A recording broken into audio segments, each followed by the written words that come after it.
Welcome to Parvati அம்மாச்சி சமையல். இன்றைக்கி நம்ம பார்க்க போகிற ரெசிபி என்னென்னா, ஒரு அருமையான டீ டைம் ஸ்நாக்ஸ் ரெசிபி தான். சேமியா இருந்துச்சுன்னா போதும், நம்ம டக்குன்னு உடனடியாக பிள்ளைங்களுக்கு செஞ்சு கொடுத்துடலாம். இப்போ சம்மர் சமயம் வீட்டில் இருக்கிறப்ப ஏதாவது ஸ்நாக்ஸ் கேட்பாங்க. வீட்டில் இருக்கிற பொருளை வச்சு எளிமையாக போண்டா செஞ்சு கொடுத்துடலாம். வாங்க வீடியோக்குள்ளே போவோம். இந்த போண்டா ரெசிபி எப்படி செய்கிறதுன்னு பார்ப்போம். இதுக்கு முதல்ல ஒரு சாஸ்பேன் அடுப்பில் வச்சுருக்கேன்.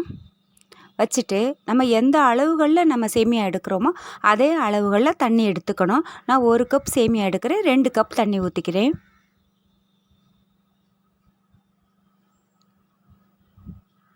தண்ணி நல்லா கொதிக்கட்டும். கொதித்த உடனே 1 கப் சேமியாவை சேர்த்துக்கோங்க. இது வறுக்காத சேமியா தான். சேமியா நல்லா ஒரு 3/4 பதம் வெந்தால் போதும். அதிகமாக வேகணும்னு அவசியம் கிடையாது. கையில் எடுத்து பார்த்தா கிள்ளுற பதம் இருந்தால் போதும். இந்த அளவுக்கு இருந்தால் போதும். உடனே அதை வடிச்சிட்ருங்க. ஒரு வடிகரண்டி வச்சு வடித்து விட்டுட்டு, பச்சை தண்ணி கொஞ்சோண்டு ஜில் தண்ணி இருக்குது பார்த்தீங்களா, அதை ஊற்றிக்கோங்க.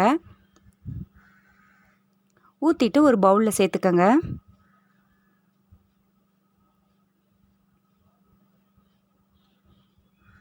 சேர்த்துட்டு 2 டேபிள் ஸ்பூன் அளவுக்கு தயிர் சேர்த்துக்கோங்க.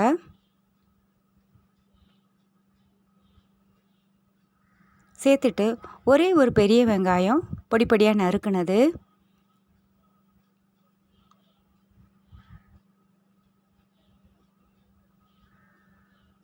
ரெண்டே 2 பச்சை மிளகாய், அதுவும் பொடி பொடியாக நறுக்குனது, ஒரு சின்ன துண்டு இஞ்சி, அதையும் சேர்த்துக்கோங்க பொடி பொடியாக நறுக்கி. பச்சை மிளகாய் 2 போதும். கொஞ்சோண்டு மல்லி இலை, கருவேப்பிலை இலைகள், அதையும் பொடி பொடியாக நறுக்கி அதையும் சேர்த்துக்கோங்க. சேர்த்துட்டு இதில் 3 டேபிள் ஸ்பூன் அளவுக்கு மைதா மாவு சேர்த்துக்கோங்க, ஒரு பைண்டிங்காக தான்.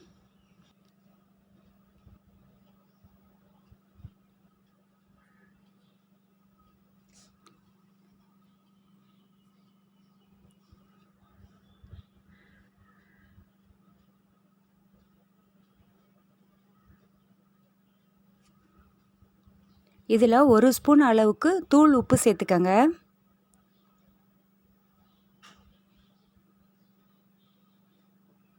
ரெண்டே 2 பிஞ்சு ஆப்ப சோடா சேர்த்துக்கோங்க. ஏன்னா நம்ம தயிர் வேறு சேர்த்துருக்கோம், அதனால் ஆப்ப சோடா 2 பிஞ்சு இருந்தால் போதும்.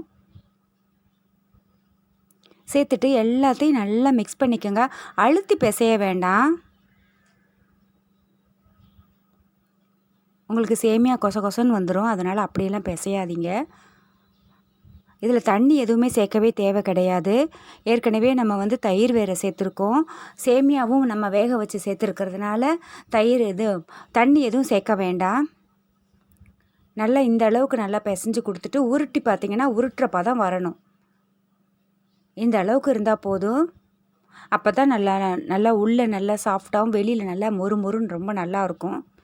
நல்லா எண்ணெயை நல்லா காய வச்சுட்டு மீடியம் ஃப்ளேம் வச்சுட்டு எல்லாத்தையும் நல்லா உருட்டி போட்டுடுங்க போண்டாக்களாக.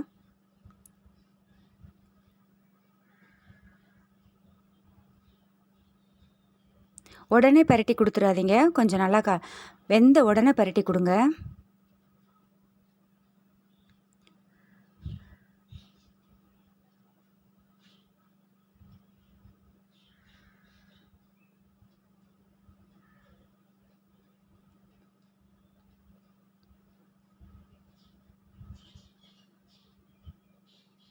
நல்லா பரட்டி விட்டுட்டு நல்லா கோல்டன் ப்ரௌன் வரட்டும், கலர் நல்லா மாறி வரட்டும்.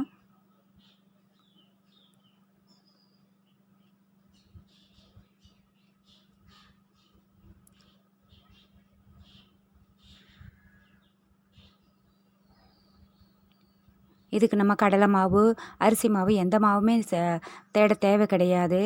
சேமியா மட்டும் இருந்துச்சுன்னா போதும், உடனடியாக நம்ம டக்குன்னு நம்ம செஞ்சு கொடுத்துடலாம்.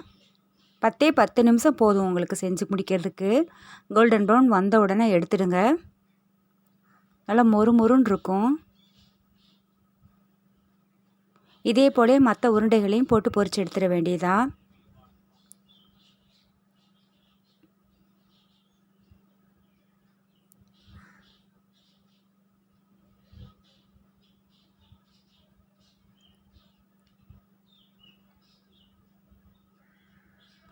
எண்ணெயை மட்டும் எப்பொழுதுமே ஹீட் ஆனதுக்கப்புறம் கொஞ்சம் குறைச்சி வச்சுட்டு நீங்கள் மீடியம் ஃப்ளேமில் வச்சு பொரிக்கிறப்ப தான் இந்த கலர் கிடைக்கும்.